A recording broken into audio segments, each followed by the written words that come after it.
പാതിവില തട്ടിപ്പിൽ തിരുവനന്തപുരത്ത് 2 കേസുകൾ കൂടി രജിസ്റ്റർ ചെയ്തു.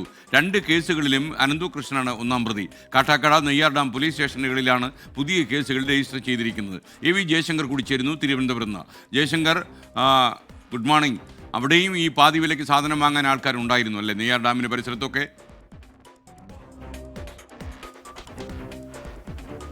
Good morning SK. എന്തായാലും പാതിവില തട്ടിപ്പുമായി ബന്ധപ്പെട്ട് പോലീസ് കൂടുതൽ കേസുകൾ രജിസ്റ്റർ ചെയ്യുകയാണ്. തിരുവനന്തപുരത്ത് നമുക്ക് ലഭിച്ച വിവരങ്ങൾ അനുസരിച്ച് കഴിഞ്ഞ ദിവസം പോലീസ് 2 കേസുകൾ രജിസ്റ്റർ ചെയ്തിട്ടുണ്ട്. കാട്ടാക്കട, നെയ്യാർ ഡാം പോലീസ് സ്റ്റേഷനുകളായാണ് 2 കേസുകൾ എടുത്തിരിക്കുന്നത്.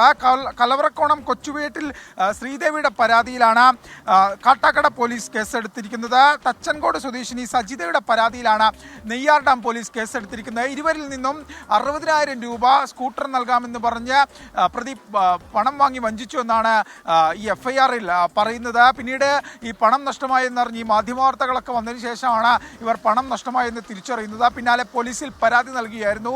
ഈ 2 കേസുകളിലും അനന്തകൃഷ്ണനാണ് ഒന്നാം പ്രതി.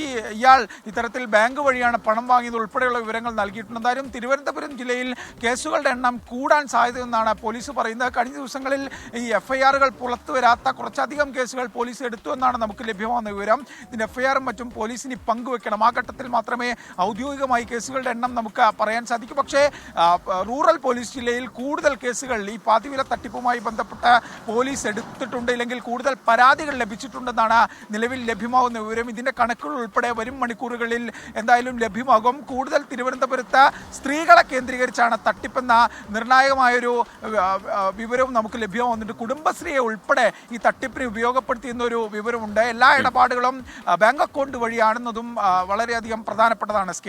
Okay, thank you. AV ജയശങ്കറാണ് വിവരങ്ങൾ നൽകിയത്.